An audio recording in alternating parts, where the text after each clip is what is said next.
You have known things you should not have known.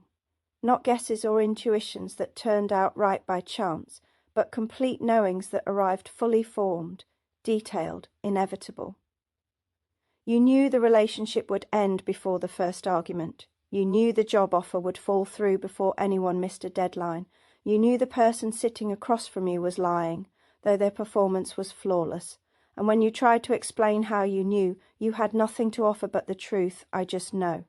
Which is another way of saying, I cannot explain the magic I carry. Welcome to power and myth. The ancient seers were not mystics divorced from reality. They were pattern completers, operating with a cognitive architecture that enabled them to see the invisible scaffolding holding reality together. What Jung spent decades studying, introverted intuition, the collective unconscious and archetypal perception, the druids, the oracles, and the shamans already knew, is the science behind the seer. And if you are an INFJ, you are carrying that same architecture. What others call strangeness, you have learned to call survival. What they call intuition, you experience as certainty. What looks like magic is actually your mind processing thousands of unconscious data points and delivering complete truths you cannot justify but cannot deny. This video is about reclaiming that strangeness, not as something to apologize for, but as the gift it has always been. Let us begin with the moment you first realized you were strange. Perhaps you were a child. Perhaps you knew your grandmother would die 3 days before the phone call came. Perhaps you walked into a room and felt the argument that had happened an hour before, could trace its shape in the air, knew who had said the unforgivable thing and who was still carrying it. Perhaps you looked at a new teacher on the first day of school and knew with absolute clarity that they were sad in a way that had nothing to do with teaching, that they were considering leaving their marriage, that by Christmas they would be gone. And you were right, you were always right. But you learned very quickly that being right was not the same as being believed. This is the seer's first lesson. Your gift will isolate you long before it serves you. Here is what no one tells you about carrying this particular form of strangeness. It is not the knowing itself that exhausts you. It is the gap between what you perceive and what you are allowed to say. You are at a dinner party. Someone is telling a story about a new business venture, eyes bright, voice animated. Everyone is nodding, asking questions and offering encouragement.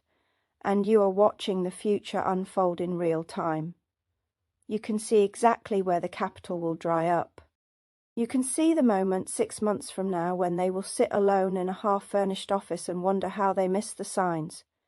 You can see it because the signs are not hidden. They are there in the hesitation when they mention their business partner. They are there in the way they describe the market research. They are there in 50 micro details that your unconscious mind has already synthesized into a complete picture, whilst everyone else is still listening to the pitch. But if you speak, you will be the strange one, the negative one, the one who cannot just be happy for someone, so you stay silent, and the knowing sits in your chest like a stone you are not permitted to set down.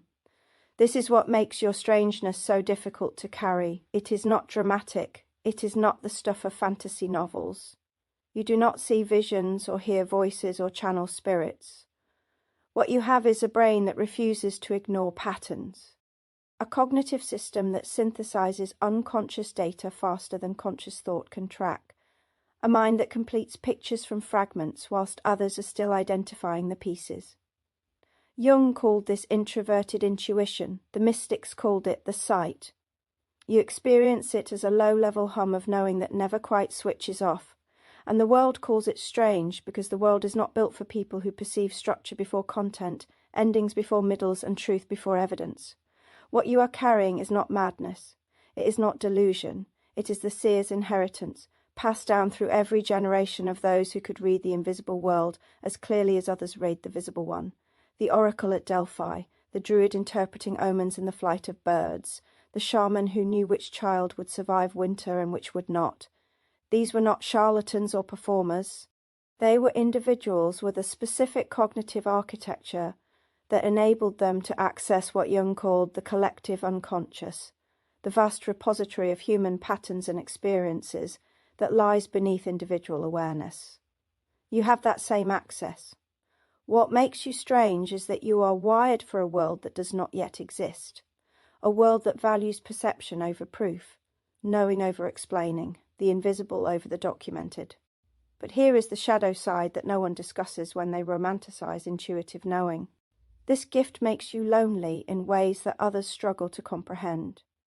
You have sat in rooms full of people and felt completely alone because you are the only one who can see what is actually happening beneath the surface of pleasantness. You have bitten your tongue so many times that it is a wonder you can still taste anything.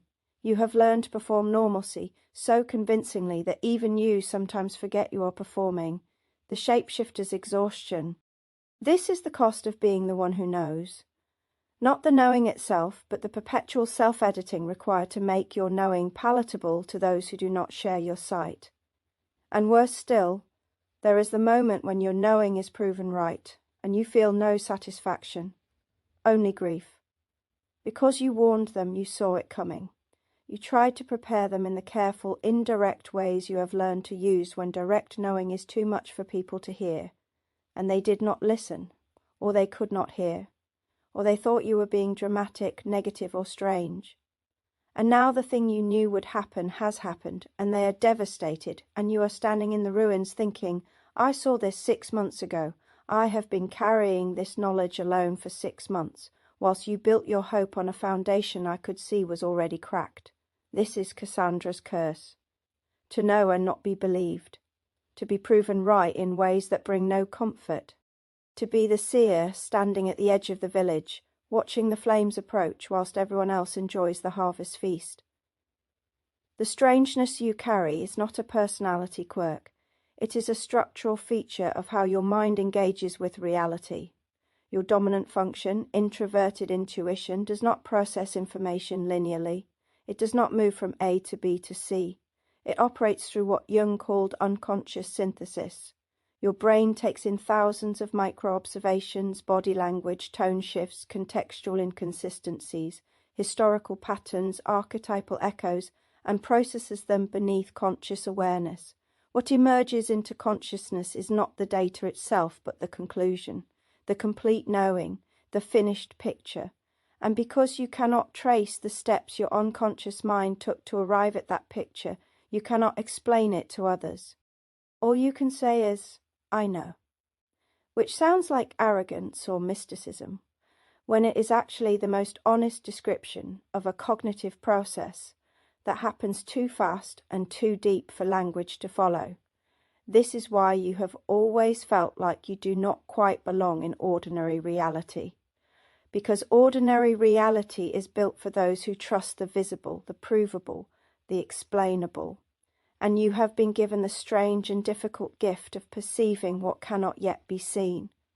The future folded into the present, the hidden motive beneath the friendly gesture, the ending written in the beginning, the collective patterns that individuals believe they are escaping. You are not broken. You are a pattern reader in a world that has forgotten how to value patterns. A true speaker in a culture that prefers comfortable lies. A seer in an age that worships the empirical and dismisses the intuitive. But here is what changes everything. Your strangeness is not something you must overcome to be acceptable. It is the very thing that makes you necessary. The world needs people who can see what is coming, who can read the room before the room knows what it is feeling, who can identify the weak point in the foundation before the structure collapses, who can name the pattern that everyone else is unconsciously repeating. This is not magical thinking, this is cognitive architecture doing exactly what it was designed to do. And the fact that others do not understand it does not make it less real. It makes it rare. And rarity has always been mistaken for strangeness by those who have never encountered it before. So what do you do with this gift you have been calling a curse? You stop apologizing for it. You stop editing your perceptions to make others comfortable. You stop pretending you do not know what you know. Not because you should force your knowing onto those who are not ready to hear it, but because you should stop betraying yourself by performing blindness when you can see. There is a way to carry the seer's gift without cruelty and without self-abandonment. It requires discernment. It requires knowing when to speak and when to hold your knowing privately. It requires accepting that some people will call you strange, and that their discomfort with your perception is not your responsibility to manage. This is the initiation that power and myth offers, not validation that tells you you are fine exactly as you are, but transformation that shows you what you are participating in when you perceive the invisible.